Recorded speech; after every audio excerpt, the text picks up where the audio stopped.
The sun beats down on your skin as you follow the dirt trail through the woods. Eyes rest on you as woodland creatures regard you with caution. A gentle breeze carrying birdsong greets you as you arrive at your destination. A grand and imposing stone structure, adorned with intricate statues of deific and saint-like beings, stands stoically atop a cliff overlooking a nearby lake. Its doors open and welcoming, offering sanctuary and reprieve to pilgrims and passers-by alike.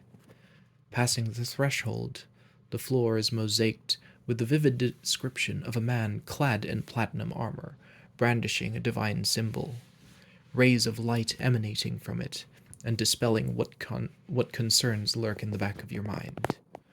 The interior seems more vast than it appeared from the outside. More statues line the halls, sporting looks of contemplation and serenity, each seemingly beckoning to the far end of the structure, where can be heard a faint but rhythmic whisper. A recitation? A prayer? It is difficult to make out, but becomes clearer as you draw near. With each step, the voice becomes more frantic. The language you are vaguely familiar with seems to plead for strength. You see an elderly man in gilded deacon's robes, praying at a marble altar, behind which sits a large ornate mirror, decorated with ravens and thorns. He does not turn from his supplication to address you, though, judging from the increased intensity of his chanting, it is clear he is aware of your presence. On closer inspection, this withered man does not seem to have left sight of the object in days, his voice hoarse with the extended period of exertion, and his eyes cracked and teary. Marks of welled up and evaporated moisture stain his cheeks. He has not blinked in some time. You turn to gaze upon the object of his focus, your reflection pristine and elegant. Taking the time to admire yourself, it is some time before you notice a stir in the pews behind you. A gnarled hand with reddened claws clasps at the backrest, poised to raise the rest of this entity from its hiding place. You steel yourself for an assault, turning swiftly before the being has an opportunity to pounce. You are faced with an eerie silence.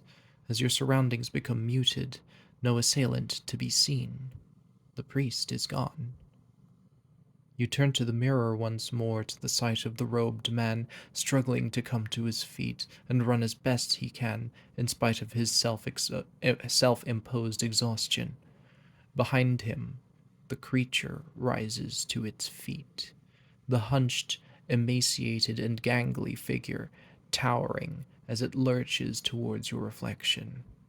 Its amber eyes meet yours, and the will to flee leaves you. Slowly it approaches, its footsteps heavy yet soundless.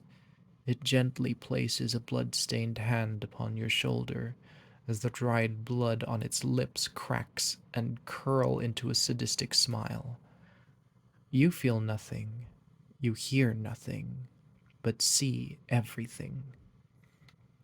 It delicately pries your mouth open, your mind filling the gaps where noises would be of dislocation and stretching skin as it feeds itself into you, as if climbing into a sleeping bag. You watch as your body warps, breaking ribs, crushing organs, and twisting unnaturally to accommodate the alien creature's intrusion before a stillness as it settles in your gut. Your bastardized reflection takes a step back, as if to admire the creature's handiwork. You follow suit to see the landscape behind the mirror has been supplanted by a void. It turns slowly, savoring one final sight of you as it walks into the world with your body. Abyss follows as eyes no longer peer into the looking glass you must now call home.